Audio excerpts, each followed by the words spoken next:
What's going on, gardeners? It's Thursday, September 9th, and today's video is the third video in my series on breeding figs. I'm going to show you how to harvest, test, plant, and germinate your own fig seed so you can breed trays of your very own fig seedlings just like these. Spoiler alert, I had incredible success with these methods, and I'm going to share them all with you. So let's get on with it. If you're new to the channel, please consider subscribing and hitting the bell to receive new video notifications, and check out our Amazon storefront and spread shop in the video description for a list of the gardening products I use and awesome custom designed apparel and other gear. Your support is greatly appreciated. So it's August 2nd and something amazing has happened. This tree right here in the front is my Sangue di Drago Rosso, and I hand pollinated 2 of the figs on it, and this is a Smyrna variety. And what's amazing is almost all of the figs have dropped off of this tree. There's only a couple remaining that haven't yet fallen off, but most of them are in this weird stage where they're getting all hollow and they pop right off. Well, believe it or not, the 2 that I hand pollinated are beginning their 3rd swell. They're starting to ripen. So hand pollination appears to be a complete success on here. Now the problem with this tree is because it is a caducous female fig, it has a much higher percentage that the seedlings that come from it will not carry the persistent gene. And my other struggle is that we're supposed to get heavy storms for the next 5 days. They're forecasting 10 inches of rain this week alone. So I need to move this up against the house so I can get it underneath my soffits. We got absolutely pounded with days of rain. I accumulated almost 7 inches of rain, and it is a great thing that I protected this Sangue di Drago Rosso fig tree, because the figs that I hand pollinated have finally started ripening. I found this one hanging off earlier today. This is a beautiful hand pollinated Smyrna fig that has successfully ripened for me. And as you can see, almost all of the other figs have fallen off of this fig tree that was once loaded with figs. So I'm going to take this fig inside, and also I'm going to take that fig that's still on there, and I'm going to show you how to harvest seed from the fig and test to see if it's viable.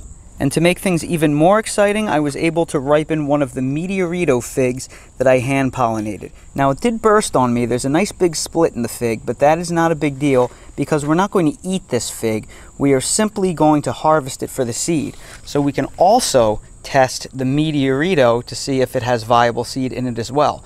Although I am very interested to see, my other hand pollinated figs up here haven't done anything, but I have a fig here that's beginning to change color and a fig here that is also beginning to change color. This is a recent California discovery that's thought to be a Smyrna. There's a chance this could actually be a common fig. But regardless, we can still check out the seed and make sure that they are viable and see if we can get them to germinate. And right in front of me, I have my 2 Sangue di Drago Rosso Smyrna figs. This is very exciting because I've never been able to eat a Smyrna fig before. But remember, we're only doing this to harvest the seed. This is not about eating the fig. And that's a shame that that's a Smyrna fig, because that is just a beautiful looking fig. That looks a lot like Del San Juan Grand to me.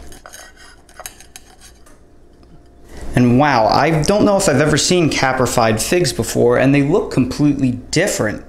These are the inverted flowers. They look kind of funny. They look like they developed differently versus the figs that I'm used to. And all of these little things inside of here are endocarps. If the pollination was successful, these endocarps will hold viable seeds. So I need to start pulling some of those endocarps out. So the way I'm going to do this is I'm going to take a steak knife and I'm going to scrape some of them off and then smear them all over this plate. And it looks like there are a lot of them in here, which has me feeling pretty good. Now I'm going to take some from both figs, because this one looked like it was more mature than this one. So you definitely want a good mix of endocarps from both figs, just to hedge your bets. Looks like this fig here is a little bit sour. Might be a little overripe. which is actually a good thing because that means the seeds have the longest possible time to mature. So here are all of the endocarps. So what I need to do is I need to get all of that fig gel off of them and clean them off. So the way I'm going to do this is I'm going to scrape the endocarps into this glass bowl right here.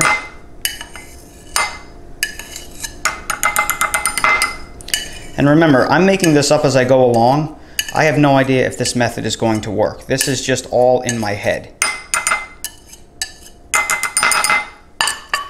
And then inside this bowl, I'm going to pour some of this 3% hydrogen peroxide in here in an attempt to clean off any fungus that may be growing on those fig endocarps. And that's also going to destroy that fig gel, I think. And I'm going to take a chopstick and I'm just going to swirl it around.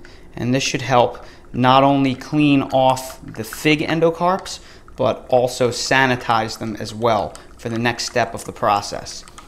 Now that's foaming up really nicely. That is a good sign. I can already see these fig endocarps really getting cleaned up. So I'm going to stir this for about a minute, and then I'm going to push this off to the side and let them sit. And then while they're off to the side sitting, I'm going to do the same exact thing that I just did to my Meteorito fig. I made a tremendous mistake by cutting into this Meteorito off camera because it was the most beautiful fig I think I've ever ripened. I've never seen a fig look like this because it has been successfully caprified. And I'll overlay a picture of it just so you can see how gorgeous it was when I took the picture. And this ripened in the worst weather we had all year. So I have to at least give this a taste. Wow. I can't believe how good this is, considering it did nothing but rain for days and days. Usually that means the figs will be destroyed. That is incredible. That is so good. Now let's try my other figs, my Sangue de Drago Rosso, because this may be the only chance I ever get to have this fig. Very good. Not nearly as good as the Meteorito. So we'll let this one go. This one was a bit of a disappointment, but the Meteorito is incredible. So in each of these glass bowls, I have the seeds that are soaking in the peroxide solution, and then I put tape on some pint glasses and then labeled them with some permanent marker. I'm going to have Meteorito in one, I'm going to have Sangue de Drago Rosso in the other. So I'm going to strain the seeds through this tea strainer right here, which is very fine mesh, and I'm going to do that over the sink. So I'm going to take this tea strainer and I'm going to dump the contents out, and that is catching all the seeds in here. Now I'm going to take the faucet and rinse the remainder of the seeds out in there. And then I'm going to lightly, very lightly, try and blow everything off of those seeds.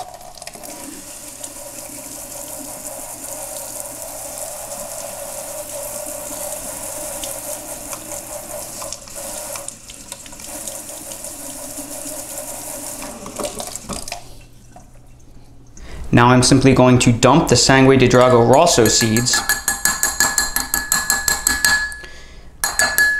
And what's going to happen is all of the remaining junk that's attached to these fig seeds is going to float to the top, and all of the hollow endocarps are also going to float to the top. And then any seed that sinks to the bottom became denser because the endocarps filled up with seed. So the seeds that sink to the bottom of this glass are actually fertile. So here are the Sangue de Drago Rosso. I'm going to do the same thing with the Meteorito. And I'm a bit blown away right now. Here is the Meteorito. It looks like almost every single seed has sank to the bottom. So it looks like I have extreme pollination in the Meteorito. This looks like an incredible success. Then over here we have the Sangue de Drago Rosso. There is a number of figs, there's a number of seed floating on top, but there's also a lot of seed at the bottom. So this looks to be very successful as well. While it looks like that we have a lot of viable seed, I've read that fig seed germinates better when it's been soaked in water for 24 hours. So we're going to let this go overnight, and I'm going to place a damp paper towel on top of each of these glasses and keep them completely out of the sunlight.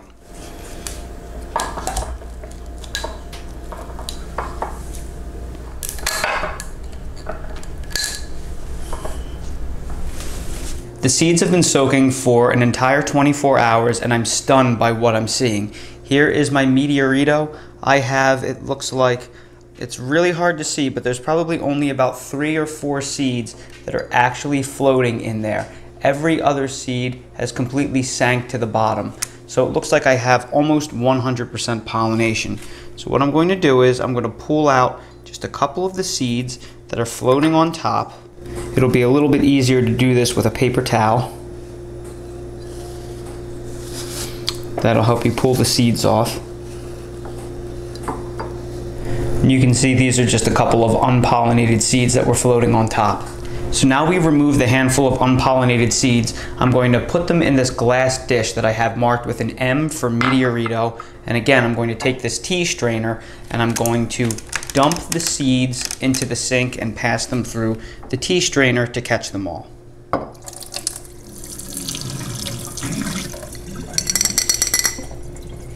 And now I have all of the seeds caught in this tea strainer, so I'm going to dump them into this bowl right here. And all you have to do is flick the back of the tea strainer.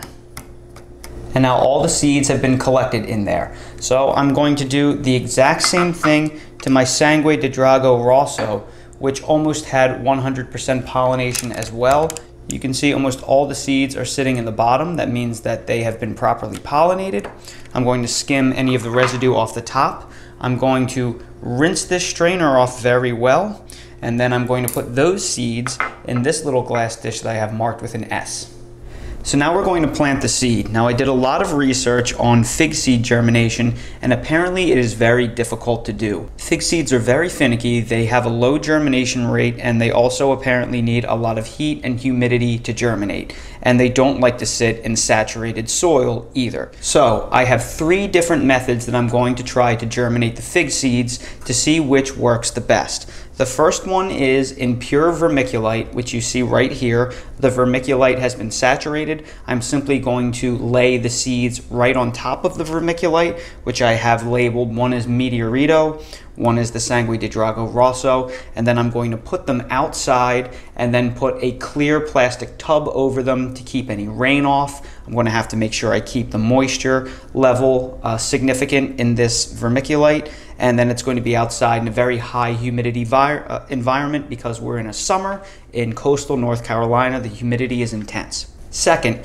I'm going to use these peat pellets. I have one side labeled M for Meteorito, one side labeled S for Sangue di Drago Rosso. I'm going to put the plastic cover on top of this, just like that, to maintain the humidity, and I'm going to put these outside also under the plastic bin. Then I'm going to keep these inside with the plastic lid on that you see right here, but I'm going to germinate them in a controlled environment on this heat mat that you see right here inside on my kitchen table. I'll make sure to have that lid on and I'll monitor the moisture of the peat pellets. So between the 3, one of these methods should probably be successful at germinating some of the seed. So as it turns out, it was too hard to handle the fig seed in the glass dishes. There was just not enough friction, so I dumped them all on this paper towel. And now I'm going to grab the fig seed with this chopstick, and I'm able to get the fig seed on there, and I'm just going to place that in the vermiculite and try to scatter it around just on the tops. I'm not going to mix it in the vermiculite. We're just going to scatter it about.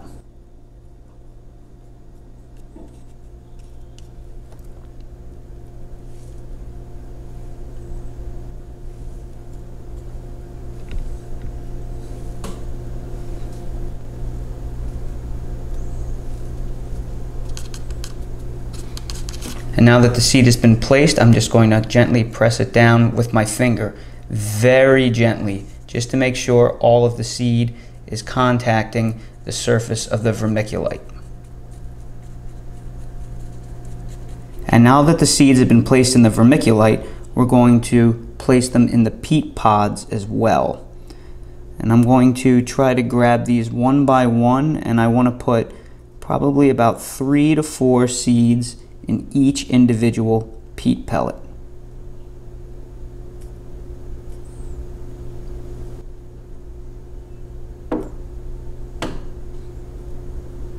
And here you can see the fertile fig seeds placed in the peat pellet. I'm just going to lightly, ever so slightly, press them down. And I'm going to try and press this peat moss right on top of them, ever so slightly. They're probably buried a hair's length. That is all.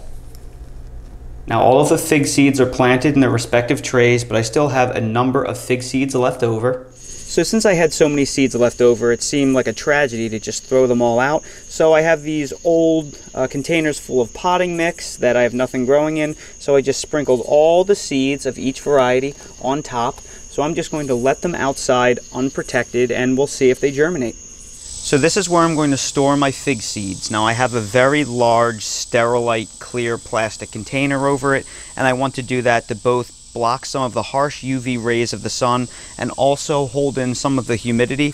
But I also have some bricks down here that I'm using to keep the dome propped up so it can let some of the humidity escape. So when I take this off, you will see all of the various different mediums that I have in here that have the fig seeds. So I have the little Jiffy dome with the fig seeds and the peat pellets. I have the 6L trays with the vermiculite, and then right above that I have the 1 gallon or 3/4 gallon containers that have some of the seeds sprinkled on top.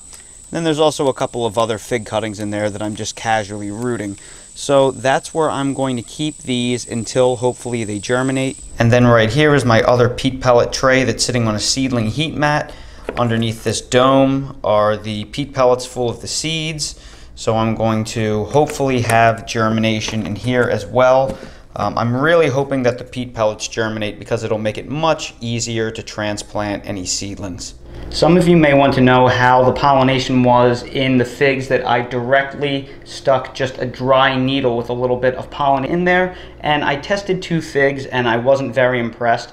One had almost all of the seeds float to the top, which is a bad sign. Anything that floats to the top is unpollinated.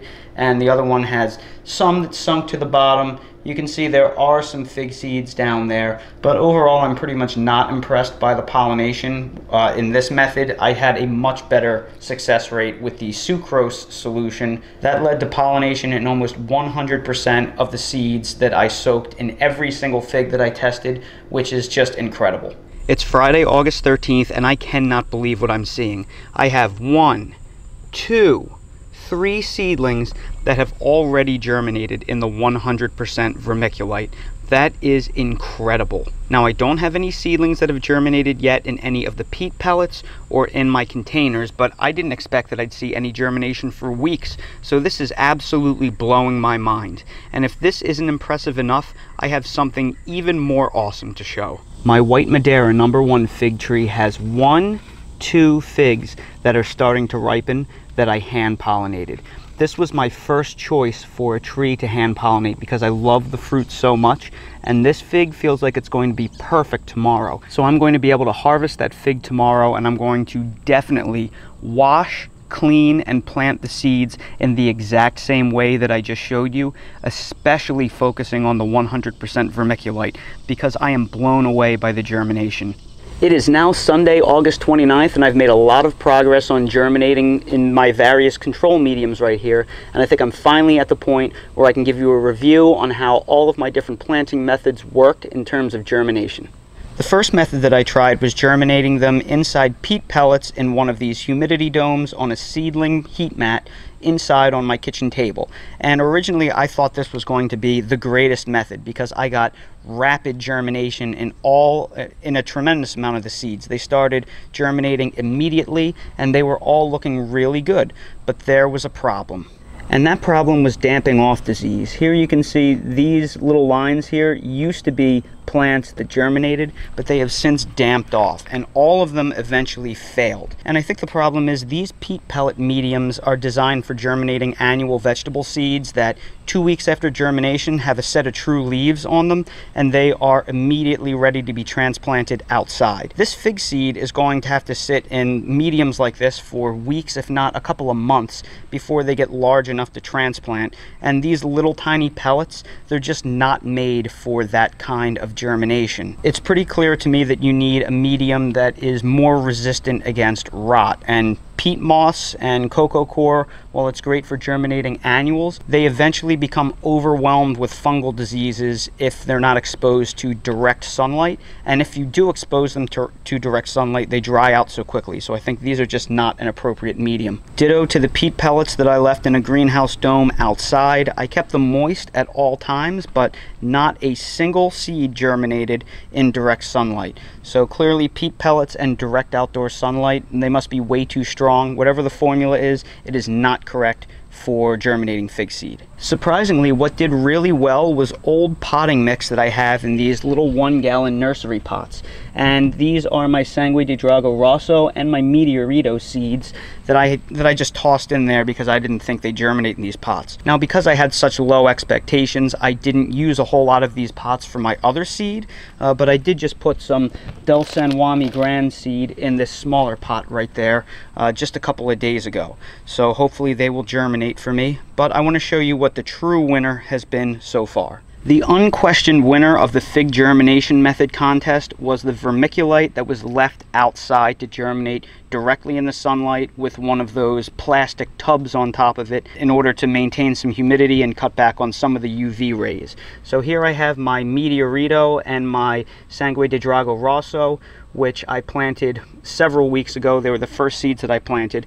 Excellent germination with the Meteorito, good germination with the Sangue di Drago Rosso. Then, about 10 days behind them, I was able to harvest seeds out of my Col de Dame Gigantina and my White Madeira #1. Because these are 10 days behind, they're slower with the germination, but you can see I'm getting some germination in every single one of the individual trays. Then, just 3 days ago, I planted this Del San Juan Gran in both of these trays.